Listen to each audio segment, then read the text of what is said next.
green, red, orange and yellow. There had been little color in her world since her capture. Her own skin, her blood. Within the pale walls of her prison, that was all.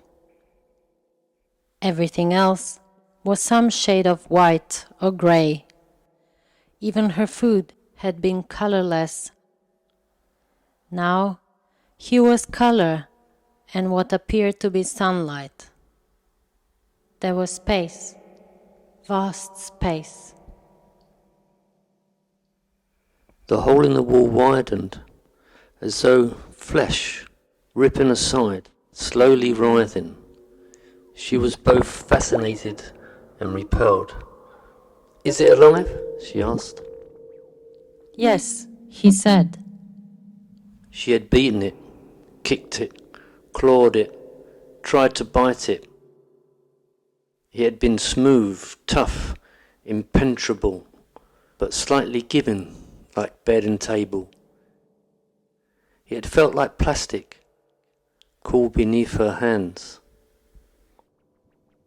What is it? She asked. Flesh. More like mine than yours. It's the ship. You're kidding. Your ship is alive. Yes. Come out. There was enough strangeness to the trees and the sky to stop her from imagining that she was on Earth. There were people moving around in the distance, and they were black. German shepherd-sized animals that were too far away for her to see them clearly. Though even in the distance the animals seemed to have too many legs. 6, 10. The creatures seemed to be grazing. She took a step backward, away from all the alien vastness. The isolation room that she had hated for so long suddenly seemed safe and comforting. "Back into your cage, Lilith?" Jatya asked softly. When she looked back a second time, the hole was closing. Then she could see that what she had come out of was actually a huge tree. How tall was it? How much of it served as a building? Was everything in that room alive?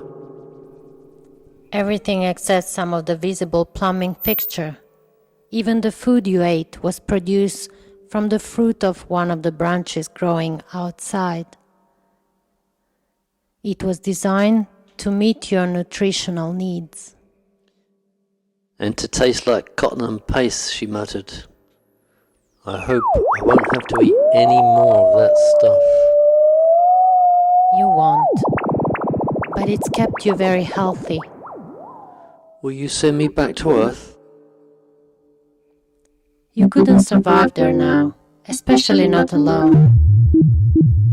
And then it occurred to her that she and the others like her would be guinea pigs. The greatest diversity of animal life is in the seas. But there are a number of small animals thriving on land. Insects, worms, amphibians, reptiles, small mammals. There is no doubt your people can live there. When? That will not be hurried. You have a very long life ahead of you, Lilith. We've already armed you against the deadlier microorganisms. Beyond that, you'll have to fend for yourself, avoiding poisonous plants and animals and creating what you need. We know more of what you're capable of than you do. Or they thought they did, if they really had 250 years to study. We've strengthened your immune system, increased your resistance to disease in general. How? Something else done to our genes? He said nothing. She let the silence lengthen until she was certain he would not answer. This was one more thing they had done to her body without her consent, and supposedly for her own good. We used to treat animals that way, she muttered bitterly. We did things to them. Inoculations, surgery, isolation, all for their own good. We wanted them healthy and protected. Sometimes so we could eat them later.